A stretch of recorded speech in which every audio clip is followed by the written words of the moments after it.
Hoje eu fiz uma consulta com uma querida paciente, ela me falou algo que me chamou muito a atenção. Ela me falou que mesmo lendo as informações, que numa boa parte das vezes eram boas, ela não conseguia parar de pesquisar, ela não conseguia acreditar no que era dito para ela. E isso acontece por uma série de motivos, pessoal. E a primeira das situações que pode fazer isso acontecer é o que nós chamamos de viés de negatividade. O nosso cérebro ele é muito mais treinado a acreditar em coisas ruins, a aceitar coisas ruins, do que aceitar coisas boas.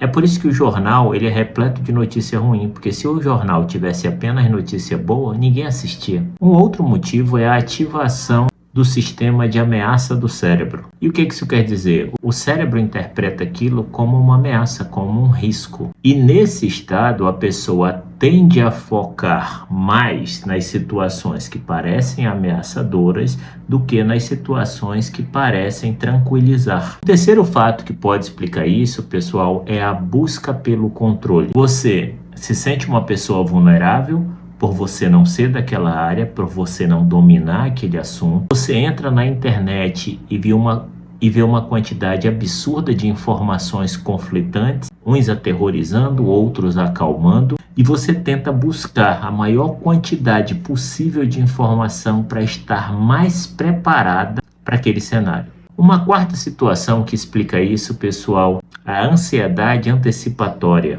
É aquela que os pacientes ficam presos na seguinte situação: e se? Eu falo que câncer de tireoide, 98% das vezes a gente vai tratar com muita tranquilidade. Mas o paciente pensa, e se eu for o 1%? Sempre o e se, sempre se apegando ao mais raro.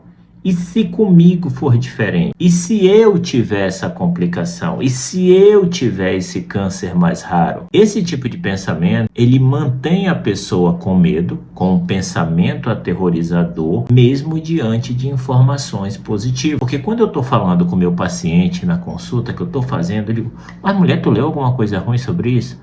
Não, doutor, eu sempre leio que é coisa boa, mas eu não consigo me acalmar. O quinto motivo, pessoal, está relacionado àquelas pessoas que já viveram experiências prévias traumatizantes na área da saúde, que inevitavelmente elas trazem aquilo para o seu caso, ou até mesmo casos de terceiros que foram relatados a ela. E isso é mais complexo ainda, porque sempre que eu ouço alguém falar sobre um caso clínico, sobre um caso médico, que eu tenho a oportunidade de depois conhecer aquele caso em detalhes, não tem nada a ver com o que foi descrito.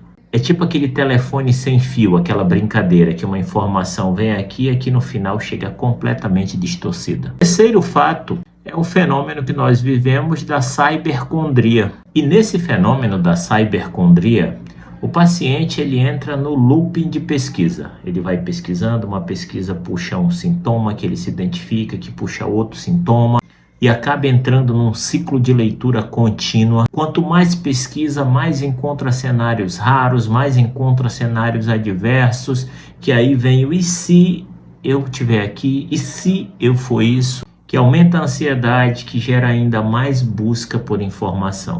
E a sétima situação são as diferenças individuais de personalidade. Pessoas que têm um perfil mais ansioso, um perfil muito perfeccionista, eles vão ter mais dificuldade de aceitar as incertezas médicas, os conflitos de informação, porque a gente sabe que em qualquer profissão tem que falar uma coisa, tem um que fala outra coisa, mas toda ciência ela é pautada numa base científica. Então não é a questão da falta de informação em si.